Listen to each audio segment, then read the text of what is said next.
passados.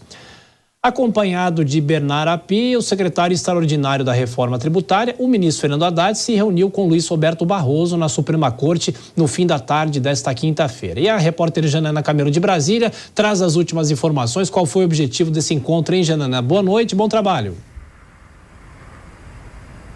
Boa noite, Thiago. Boa noite a todos que nos assistem.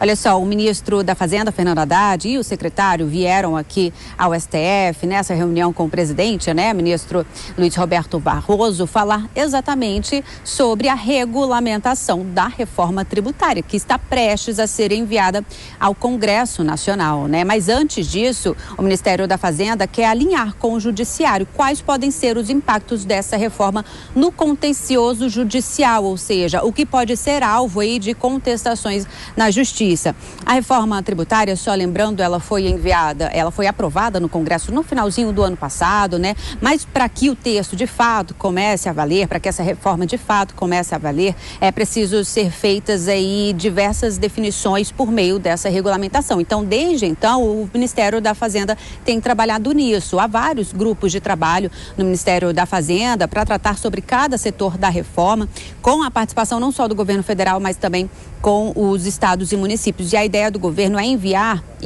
essa regulamentação até abril para o Congresso Nacional, Thiago. Então, os textos estão praticamente prontos, devem ser enviados por meio de projeto de lei complementar. A ideia principal é essa. E a ideia do governo, por enquanto, é enviar 4 projetos de lei complementar. O primeiro deles tratando sobre os 2 impostos do IVA, que é o IBS e o CBS, o imposto federal e o imposto que agrega aí os impostos dos municípios e dos estados. O outro projeto seria aí para tratar sobre aquele comitê gestor que foi criado na reforma para ser o responsável aí por fiscalizar os tributos federais e os tributos, na verdade, estaduais e municipais, que é o IBS. O outro, então, seria o outro projeto de lei para tratar sobre o imposto seletivo, que é aquele imposto com uma alíquota menor, somente aí para alguns setores, que vão ser beneficiados com alíquotas menores. E um quarto aí tratando da parte do contencioso administrativo dos novos tributos. Então, a princípio, seria essa a ideia do governo. Então, até abril, enviar esses 4 projetos de lei complementar. Essa reunião aqui no STF com o presidente Barroso durou mais ou menos por volta de 40 minutos. Depois o ministro Fernando Haddad, ele precisou sair porque ele tem um voo para São Paulo daqui a pouquinho. Inclusive amanhã em São Paulo ele vai ter novas reuniões para tratar também sobre a regulamentação da reforma tributária.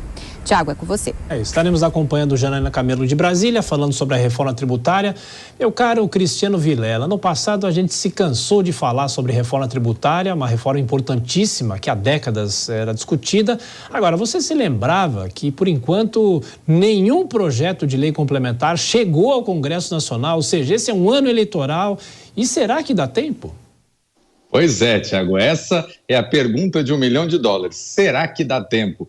Eu acredito que não, porque se a gente imaginar que a proposta que foi colocada hoje por Bernard Api de encaminhar em abril, nós temos até junho, e nós temos junho com São João, nós temos uma série de pautas que têm que ser definidas até o final do semestre, haja vista que o segundo semestre ele tem natureza eleitoral, portanto o Congresso ele diminui o passo. Eu honestamente vejo que essa regulamentação vai acabar sobrando para 2025. Talvez aprovar alguma coisinha ou outra, talvez um ponto ou outro só para não dizer que não foi feito nada, mas a reforma como um todo somente se